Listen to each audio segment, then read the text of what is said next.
Karena deployment 5G secara merata ke seluruh wilayah tanah air justru yang akan menjadi saat ini tonggak-tonggak penting infrastruktur telekomunikasi nasional kita. Gerak cepat Joni Plate wujudkan teknologi 5G untuk negeri. Ditulis oleh Niha Alif dari swa.com. Sebelum menonton video ini, tarik nafas dulu dan jangan lupa untuk subscribe dan aktifkan loncengnya. Beberapa waktu belakangan Telkomsel resmi meluncurkan kartu SIM yang mendukung layanan 5G. Kecanggihan teknologi ini tak hanya semata-mata untuk kecepatan akses internet. Mobil otomatis masa depan hingga operasi jarak jauh hingga 3.000 km juga bisa terwujud berkat teknologi ini.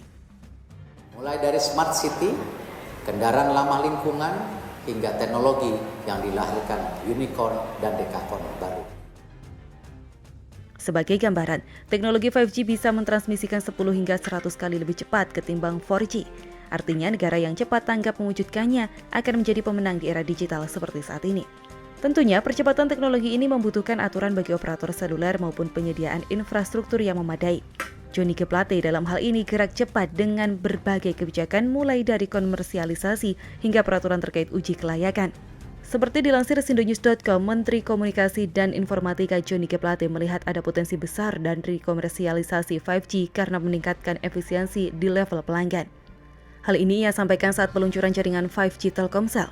Menurutnya, penyelenggaraan layanan telekomunikasi atau operator seluler perlu menyiapkan peta jalan atau roadmap yang memadai. Joni mengapresiasi peresmian 5G Telkomsel termasuk rencana pergelaran operasi komersial di wilayah Jabodetabek dan kota besar lain. Namun ia mengingatkan implementasi operasional komersial membutuhkan kerjasama ekosistem, baik kementerian, lembaga pemerintahan, provinsi, kabupaten, dan kota hingga pemerintah desa. Sedang aturan mengenai uji kelayakan telah diatur Joni Plate. Seperti diberitakan CNN Indonesia, Menteri Komunikasi dan Informatika Joni Plate menyatakan Kementerian Kominfo telah mengeluarkan surat keterangan layak operasi atau SKLO layanan 5G kepada PT Telkomsel. Menurut Menkominfo, penerbitan SKLO didasarkan pada pelaksanaan uji layak operasi atau ULO pada tanggal 19-20 Mei 2021. Berdasarkan hasil ULO, PT Telkomsel dinyatakan layak. Menteri Joni menjelaskan dalam tahapan ULO ini, Kementerian Kominfo melakukan pengujian teknis atas sarana dan prasarana PT Telkomsel untuk melakukan penggelaran jaringan 5G. Tahapan ULO dan penerbitan SKLO ini dilaksanakan berdasarkan amanat pasal 4 Peraturan Menteri Kominfo nomor 5 tahun 2021 tentang penyelenggaraan telekomunikasi yang merupakan peraturan turunan Undang-Undang nomor 11 tahun 2020 tentang Cipta Kerja dan peraturan pemerintah nomor 46 tahun 2021 tentang pos, telekomunikasi, dan penyiaran. Menteri Joni menyatakan teknologi 5G termasuk ke dalam perubahan teknologi baru yang didasarkan pada spesifikasi International Mobile Telecommunication 2020 melalui penerapan oleh International Telecommunication Union. Kita sangat setuju jika Joni Plate juga gencar melakukan sosialisasi uji kelayakan bagi operator seluler lain. Tentunya sebagai konsumen, kita menginginkan teknologi ini bisa mewujudkan keinginan kita dan melengkapi kekurangan teknologi sebelumnya. Bagi pecinta gaming atau yang terlibat di industri VR, adanya jaringan 5G tentunya akan sangat membantu. Di dunia medis dan otomotif pun nantinya akan terbantu dengan jaringan 5G. Untuk itu infrastruktur yang memadai juga penting segera diwujudkan. Sejauh ini ada 10 kota yang terdata memiliki infrastruktur ini, terbanyak tentunya di Jakarta. Kalau benar-benar ingin segera dikomersialisasikan, perlu lebih banyak lagi infrastruktur yang harus dibangun secara merata, termasuk perangkat telepon genggam yang terjangkau. Sejauh ini ada 7 smartphone yang menerapkan jaringan 5G dengan harga termurah di kisaran 3,7 jutaan. Semoga saja ada kerjasama yang bisa menekan harga dan bisa dijangkau masyarakat hingga kalangan bawah. Terima kasih Joni atas gerak cepatnya. Ingin tahu lebih menarik? Yuk simak video selanjutnya. Satelit Satria memiliki ciri atau spesifikasi khusus yang dikenal dengan sebutan High Throughput Satellite HTS yang memiliki kapasitas 150.000 GB per second. Diam-diam, Joni Plate bakal luncurkan satelit Satria. Sebelum menonton video ini, tarik nafas dulu dan jangan lupa untuk subscribe dan aktifkan loncengnya. Belakangan ini kita dihebohkan dengan pemberitaan mengenai vaksin Nusantara dan segala kontroversinya. Padahal di kementerian lain juga tengah meluncurkan satelit baru dengan nama yang hampir serupa. Tentu saja penamaan ini sebagai wujud cinta kepada tanah air. Apalagi saat ini merupakan era transformasi menuju jaringan 5G. Tentunya pemerataan jaringan komunikasi dan internet menjadi hal utama yang harus dilakukan.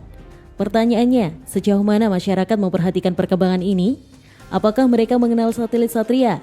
Berikut penjelasan satelit Satria dari Facebook Kominfo. Halo Sobatkom, apakah Sobatkom sudah tahu tentang hashtag satelit Satria? Tak kenal maka tak sayang.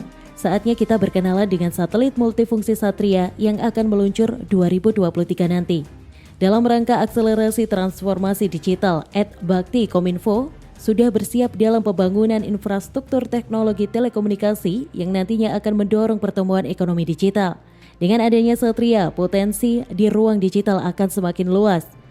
Saatnya kita beradaptasi dan memanfaatkan potensi yang ada untuk mengoptimalkan peluang yang tersedia. Sebelumnya, tahun lalu Joni Plate juga sudah menjajaki investasi untuk satelit ini. Seperti dilansir dari medcom.id, Kementerian Komunikasi dan Informatika mengatakan satelit multifungsi Satria akan beroperasi pada kuartal 3 2023. Menkominfo Joni G. Plate menjelaskan, peluncuran satelit Satria ini untuk mendukung pembangunan transportasi digital di Indonesia yang diminta Presiden Joko Widodo untuk mempercepat kala pandemi COVID-19. Hal tersebut disampaikan saat acara penandatanganan kerjasama dimulai konstruksi satelit multifungsi Republik Indonesia antara PT Satelit Nusantara 3 dengan perusahaan asal Prancis Thales Alenia Space di Jakarta pada Kamis 3 September 2020. Adapun nilai dari kontrak konstruksi satelit Satria ini sebesar 550 juta US dollar atau setara dengan 8 triliun rupiah.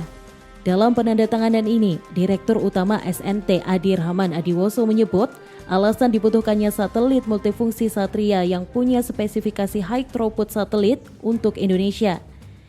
Menurutnya, pada 2024 sampai 2025 mendatang, harga satelit berkecepatan 1 Mbps per bulan masih lebih mahal ketimbang yang dibayar Bakti. Oleh karena itu, dibutuhkan investasi yang lebih terjangkau tetapi berkualitas. Menurutnya, satelit Satria menggunakan skema pembiayaan kerjasama pemerintah dan badan usaha dengan masa koneksi selama 15 tahun, yakni selama satelit beroperasi. Sedang fungsi pengadaan satelit ini juga telah rampung dibahas sejak pertengahan Februari silam. Hal ini seperti tertulis dalam press release di website Kominfo. Menurut Menteri Joni, satelit Satria 1 akan digunakan untuk penyediaan akses internet bagi 150.000 titik layanan publik yang belum tersedia akses internet dari total 500.112 titik layanan publik di Indonesia. Fasilitas internet pada 1.500 titik layanan publik tersebut terdiri dari 3.700 fasilitas kesehatan, 93.900 sekolah atau pesantren, 47.900 kantor desa atau kelurahan, dan 4.500 titik layanan publik, jelas Joni. Total keseluruhan dari kapasitas transmisi satelit sebesar 150.000 GB per second, maka setiap titik akan mendapat kapasitas dengan kecepatan sebesar 1 MB per second. Sesuai jadwal yang disepakati, satelit Satria 1 diharapkan dapat beroperasi pada kuartal 3 tahun 2023, imbuhnya. Penerima manfaat dari proyek penyediaan kapasitas satelit telekomunikasi dan layanan internet dalam rangka transformasi digital adalah instansi pemerintah daerah khususnya kantor desa, sekolahan, puskesmas, dan layanan publik, serta masyarakat di daerah 3T. Tentunya kabar baik ini harus kita sebarkan untuk menumbuhkan rasa optimisme bangsa yang terombang-ambing akibat pandemi corona. Tak hanya melulu soal jaringan 5G, setidaknya jaringan yang ada sekarang bisa menyentuh semua kalangan, terutama bagi dunia pendidikan yang harus menerapkan pembelajaran online selama pandemi. Meski baru bisa direalisasikan 2 tahun ke depan, setidaknya kita memiliki gambaran adanya wujud nyata pemerintahan untuk membantu percepatan internet. Di saat negara-negara seperti Cina hingga India berebut mendaratkan awaknya ke planet Mars, jangan sampai negara kita malah ribut sendiri karena tak memiliki akses komunikasi atau internet. Inilah yang banyak dikeluhkan masyarakat terutama di daerah 3T. Bagaimana kita bisa mendorong mereka berinovasi di bidang IT jika jaringan internet saja tak punya?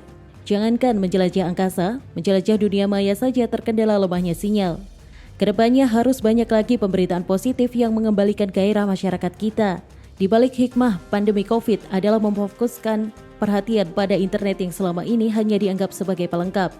Padahal negara-negara maju sudah lama menggunakan perangkat seperti Zoom Meeting, Google Meet, dan sebagainya. Tapi kita baru mulai membiasakan diri semenjak terdapat COVID.